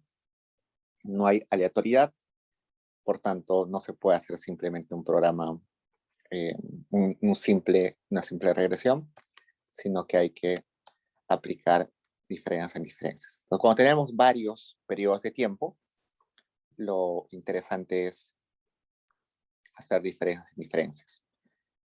Inclusive se puede hacer diferencias en diferencias en diferencias, pero ya es un poquito más complicado. Vayamos a esto. Entonces voy a abrir la base de datos que en este caso se llama Panel Progresa versión 1.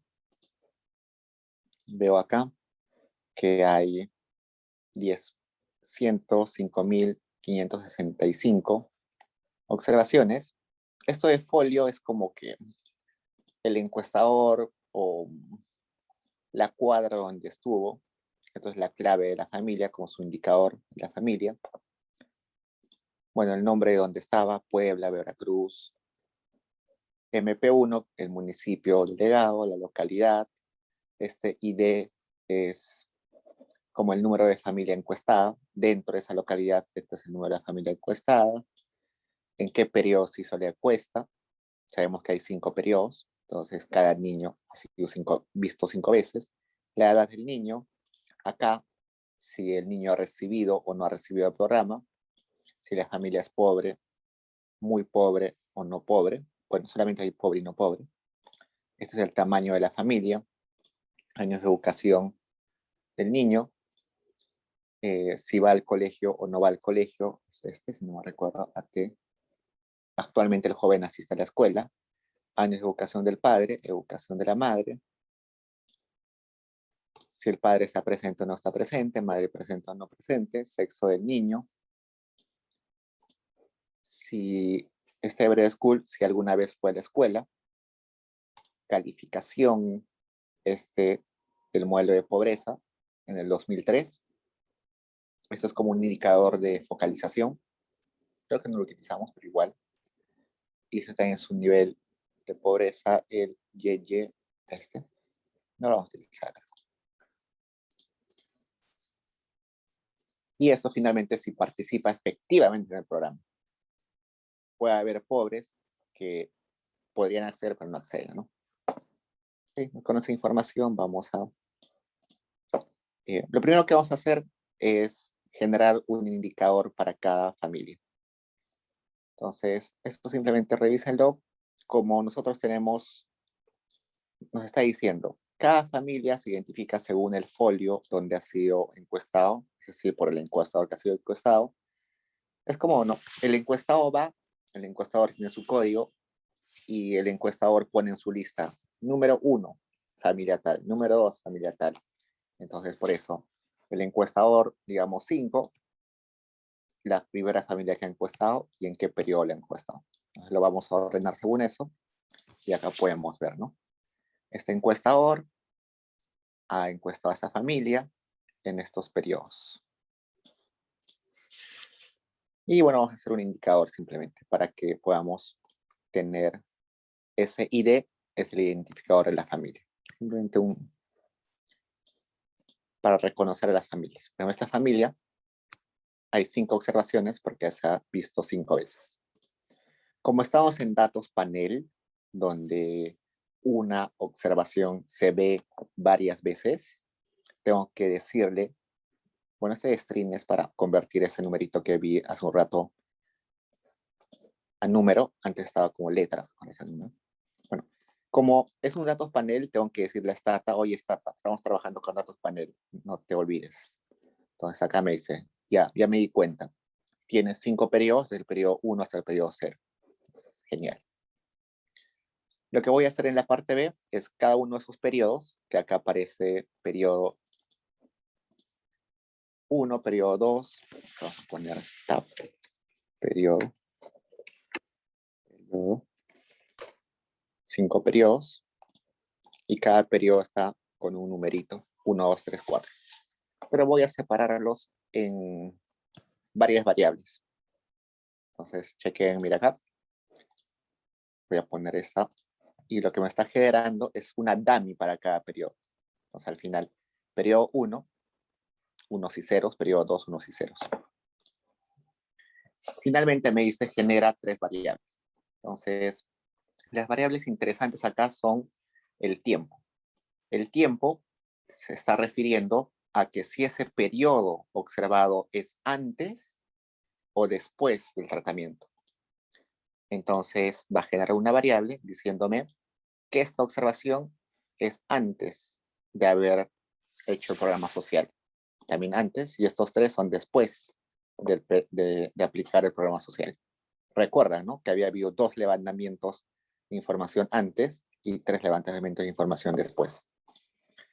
Luego, una variable que sea tratamiento, que es 1 y 0. 1 si fue tratado y 0 si no fue tratado. Y finalmente una interacción entre esas 2 variables, tiempo y tratamiento. Bueno, esto es simplemente una dummy, no se preocupen. Hay 2 formas de hacer diferencias en diferencias. Ustedes recuerdan que dije que como son la resta de 2 restas, se puede separar, ¿no? Entonces acá puedo sacar la primera diferencia. Lo que estoy haciendo es XTREC, que es regresión en datos panel, de asistencia al colegio, con tratamiento, si el periodo fue anterior, y si este P103, que es el, si no recuerdo que los...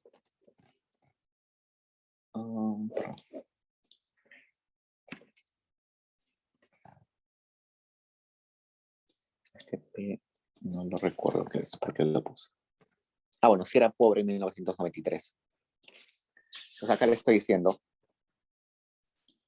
hazme una regresión para explicar la asistencia al colegio, dado el tratamiento, explicado por el tratamiento, en el periodo antes o en los periodos antes del tratamiento, si la familia era pobre. Entonces me va a dar una regresión donde me va a dar la primera diferencia. Entonces, esta diferencia que está acá, 0.0066819, esa es la diferencia antes del tratamiento. Es decir, ustedes recuerdan que teníamos dos líneas paralelas. La diferencia entre las dos líneas paralelas antes del tratamiento es esta. Y luego acá le digo, haz lo mismo, pero solamente utilizando a los que son observaciones después del tratamiento y que también sean pobres. Y esta es la segunda diferencia. Entonces, ustedes se acuerdan que les dije que la segunda diferencia te había puesto como B en verde. Entonces, a eso se refiere. Esa diferencia es 0.4559. Si yo resto ambas diferencias, este es 0.068 y 0.04, me va a salir el efecto del tratamiento, el efecto de haber hecho este programa social. Entonces, eso simplemente lo resta, ¿no? Con la calculadora y ya está. Pero hay otra forma de hacerlo directamente, que es con esta. Hago la regresión con datos panel y meto tratamiento, meto tiempo y meto la interacción. El beta de la interacción me va a dar el impacto. Entonces hago eso y me va a salir que el impacto es 0.039, que debería coincidir con la resta de estos dos. Vamos a probar. Si no sale, algo que hemos hecho mal. 0.4555906 menos 0.0068189.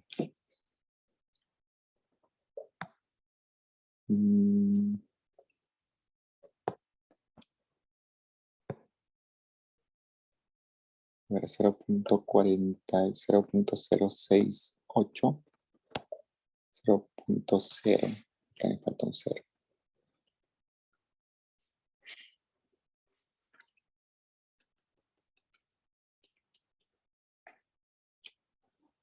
0.387. Algo parecido, ¿no?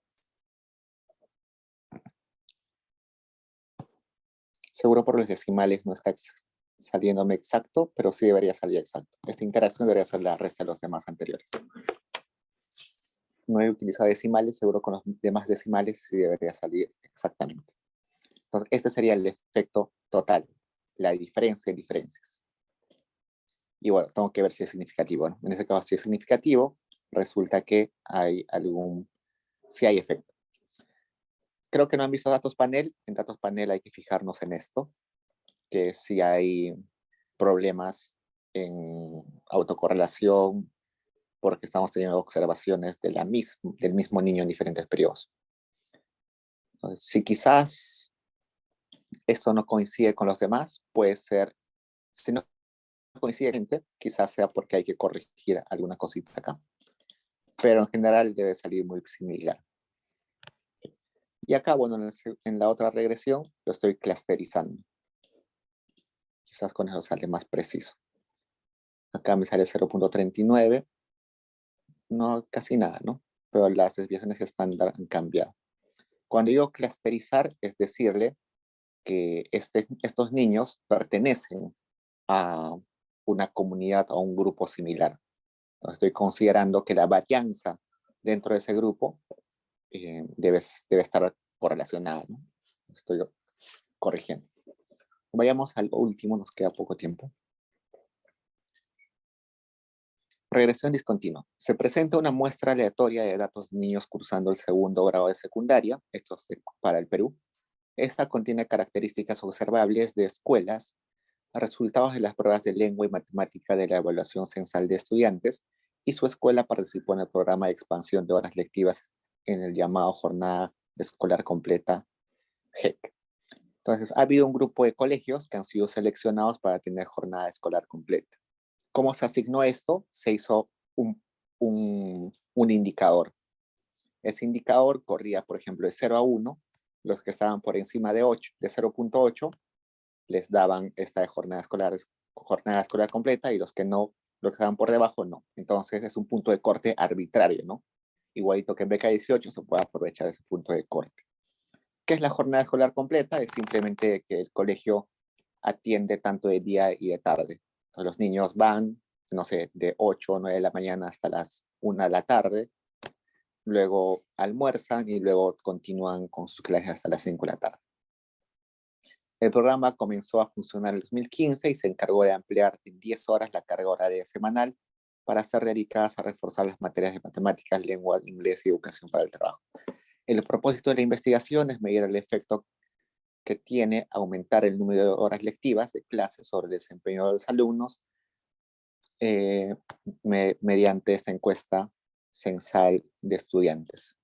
Los criterios predominantes para determinar la escuela beneficiaria fueron: la escuela es pública, de zona urbana, hiperurbana, que obtuvieran 8 o más secciones de la escuela en total, y además que cumplieran con ciertas características de infraestructura, específicamente con respecto a materia de construcción de pared, techos y pisos. Entonces, ese indicador ya no lo tienen que construir ustedes. Nosotros ya lo hemos construido en la variable criterio 3. Entonces, ese indicador donde había un corte de los que asignaban y no asignaban, ya lo hemos calculado, no tienen que hacerlo. Lo primero que nos dice, bueno, acá se repite ese párrafo. Está mal ese párrafo. Hay que borrarlo. Dice, genere 3 variables de interés necesarias para aplicar el método de regresión discontinua. Una variable running, W, que mida la diferencia de número de secciones por escuela con el valor arbitrario donde ocurre la discontinuidad. La discontinuidad ocurre en 8, ¿no? En 8 salones, 8 secciones. Una variable binaria T de tratamiento para las escuelas que son beneficiarias, y una variable binaria Z para aquellas escuelas con 8 o más secciones. Genera un término de interacción. Vamos a hacer todo eso sumamente rápido.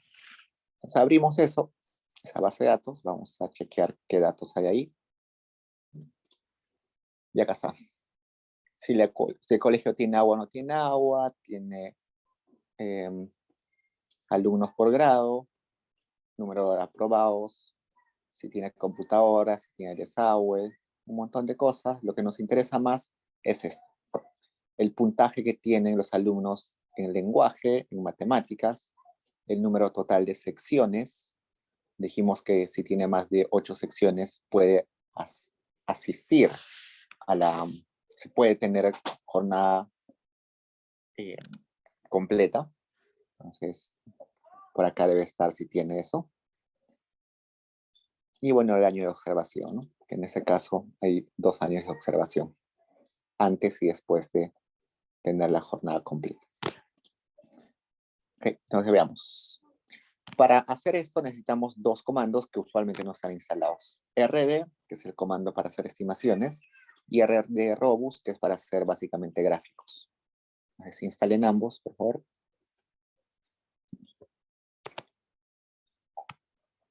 La primera variable que nos dice que generemos es W, que es la diferencia entre las secciones que tiene el colegio menos ese punto de corte. En otras palabras, nos está diciendo cuán lejos estaba este colegio de tener jornada escolar completa, ¿no? O, sí, ¿no? Cuán lejos de ese punto de corte está. Luego la variable T, que es simplemente si tuvo el programa o no tuvo programa. Y Z nos está diciendo variable 1, 0, donde 1 es que tenga el programa y 0 que no tenga el programa. Entonces voy a ver acá. Browse W, Z, W, T, Z. Y acá está. Por ejemplo, en ese primero va a haber negativos, ¿no? Estos negativos son aquellos que no accedieron al programa. Los positivos, este positivo debió acceder al programa, pero no accedió finalmente. Es interesante. Tenía más de 8 secciones. Tenía 37 secciones más que 8 secciones que la requería, pero no le dieron el programa. Interesante. Entonces hay varias combinaciones posibles ahí.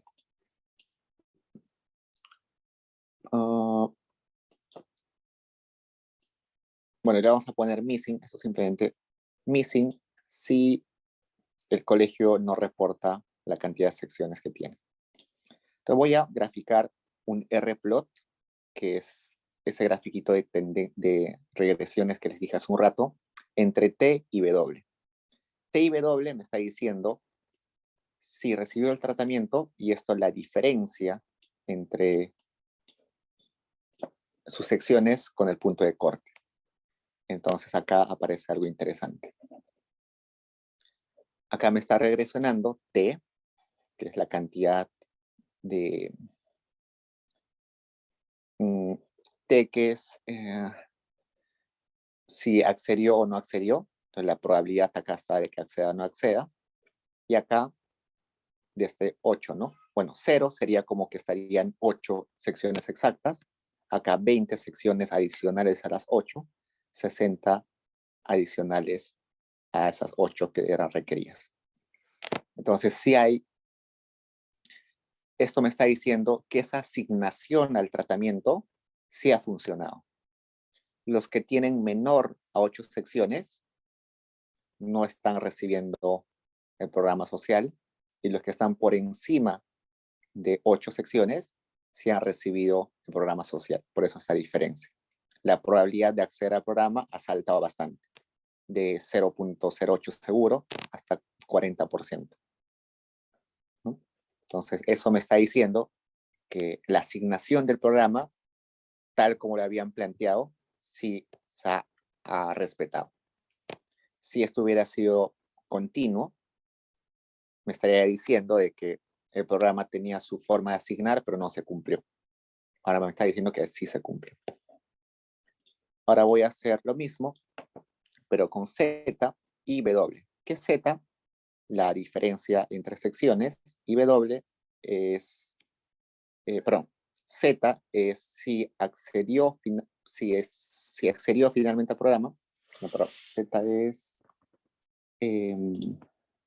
si tuvo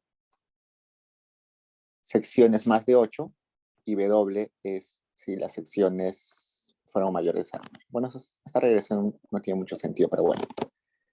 Nos voy a salir dos constantes, ¿no? Porque evidentemente si estás con menos de 8 secciones, no deberías acceder al programa, por eso acá 0. Y si tienes más de 8 secciones, deberías acceder al programa. Esta primera que hicimos no es que deberías, sino lo que se observa en la vida real. Los que están menos de 8, al parecer hay algunos con menos de 8 secciones que acceden al programa. Y acá, por ejemplo, hay algunos que tienen más de 8 secciones, pero no acceden al programa. Entonces, hay como esa mezcla. Y finalmente acá vamos a poner lo mismo, pero regresando si accedió al programa con esa diferencia entre secciones y menos 8. Y acá le estoy poniendo P1. Como pongo P1 es polinomio de grado 1. Polinomio de grado 1 es simplemente una recta, ¿no? Puedo poner polinomio de grado 2, polinomio de grado 3. Eso ya depende de la teoría, de según sus datos, cómo se comporta. En este caso, polinomio de grado 1. Si no le ponen qué polinomio, Stata elige el mejor. Y bueno, acá me está diciendo también la misma información, ¿no? Que los que tienen menos a 0 secciones, es porque la diferencia, bueno, no tiene mucho sentido esto. Pero bueno, lo que tienen menos secciones es porque tienen una probabilidad negativa de acceder. Ok, vayamos. Eso ya simplemente queda ahí. Finalmente vamos a generar interacciones. Interacción entre W y Z. Veamos qué sentido tiene W y Z. Z es 0 y 1 y W es la distancia al punto de corte.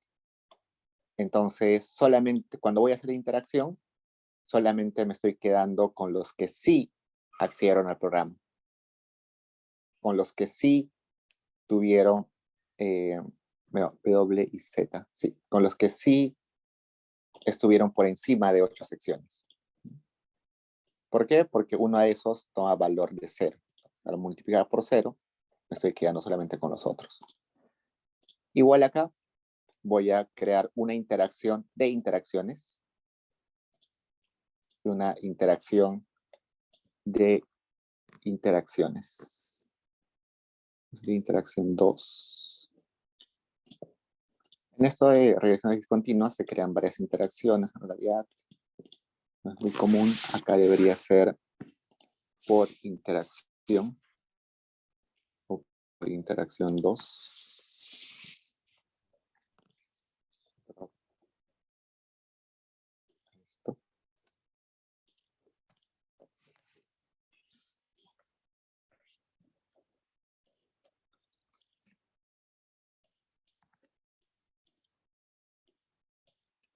Estoy creando interacciones. Y finalmente vamos a calcular el impacto. Acá quiero ver cuál es la media del puntaje en lengua, en lenguaje. Es 526 el puntaje. Lo voy a estandarizar en puntaje Z. En puntaje Z es simplemente el puntaje menos la media del puntaje entre la desviación estándar. Lo mismo voy a hacer para matemática. Entonces ya tengo desviaciones estándar. Cuando se trabaja con esas variables de calificaciones, lo mejor es utilizar desviaciones estándar, no los puntajes completos. Bueno, para hallar el impacto, simplemente son regresiones. Una vez que hizo todo lo demás, simplemente se hacen las regresiones. En esta regresión, que es un caso lineal, solamente voy a utilizar las variables, pero sin ninguna interacción. Lo estoy clusterizando. Entonces acá, el impacto sería este T. Entonces me está diciendo que el puntaje en lengua ha aumentado en 0.27 desviaciones estándar por el hecho de haber estado en el programa de jornada completa. Y es significativo. Acá veo mate. Y también resulta que estar en jornada completa ha aumentado en 0.29 desviaciones estándar el puntaje en mate. Y ya, bueno, de ahí me puedo poner más exquisito y hacer modelos ya no lineales, ¿no? Sino modelos cuadráticos más interacciones, modelos cuadráticos más interacciones de efectos fijos. Por eso acá hice esas interacciones, ¿no? Esas interacciones simplemente me están diciendo esto de rendimientos decrecientes. Por ejemplo, acá estoy considerando que el puntaje del lenguaje depende de cuántas secciones hay en la escuela, pero también de secciones al cuadrado. Es decir, que hay rendimientos a escala, rendimientos decrecientes cuando aumentas la cantidad de secciones. Simplemente acá, cuadrático, veamos este, habrá cambiado algo, es 0.76, veamos acá, 0. Sí ha cambiado, ¿no? Veamos acá en mate, el efecto era 0.080 y acá era 0.29. Sí, entonces sí, eso de los rendimientos decrecientes era importante. Y acá con interacciones, ¿no? Acá ya se va al signo contrario. La inclusión o no inclusión de datos o de interacciones ya depende de la teoría. En este caso, al parecer está mal estimado porque porque no tiene sentido, ¿no? Acá me estaría diciendo que participar de jornada completa me reduce en menos 0.06 desviaciones estándar mi, mi puntaje en lenguaje. Aunque no es significativo, o sea, me está diciendo a lo máximo que no hay efecto de la jornada. Como no es significativo, me está diciendo a lo máximo que no hay efecto. El efecto es cero. No es intuitivo, ¿no? Si estás más horas en el colegio, tienes más cursos, más reforzamiento, no creo que sea cero. Entonces seguro hay una mala especificación ahí. O finalmente, acá puedo meter efectos fijos por departamento. Resulta que estos colegios o estos niños están agrupados o viven en diferentes departamentos y cada departamento tiene sus características, ¿no? No sé, por ejemplo, en Lima hay un montón de colegios, muy fácil acceder al colegio, hay muy buena calidad de colegios, pero en Puno los profesores buenos no quieren ir a enseñar a Puno, los colegios están mal hechos, entonces puede ser que las características del departamento afecten también el desempeño del lenguaje. Me voy a poner eso.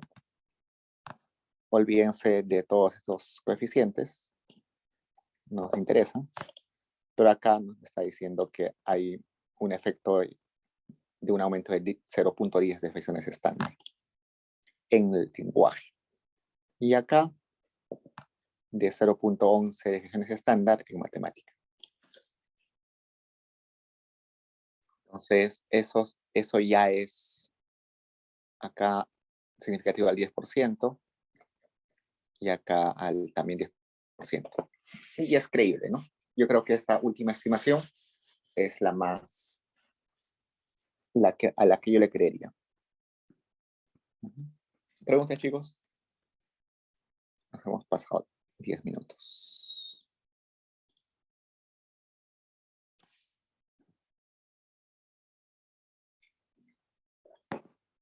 Entonces, para el examen seguro, vamos a poner, digamos, este gráfico, esa tablita, ¿no?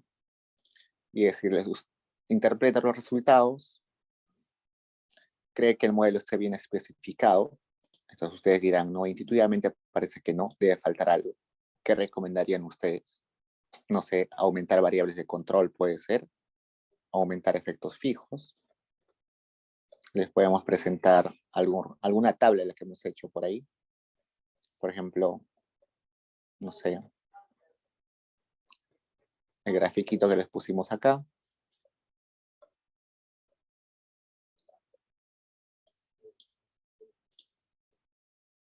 Sí, ¿no? Y nos digan más o menos qué pueden decir sobre eso. Entonces, eso sería todo por hoy, chicos. ¿Tienen preguntas?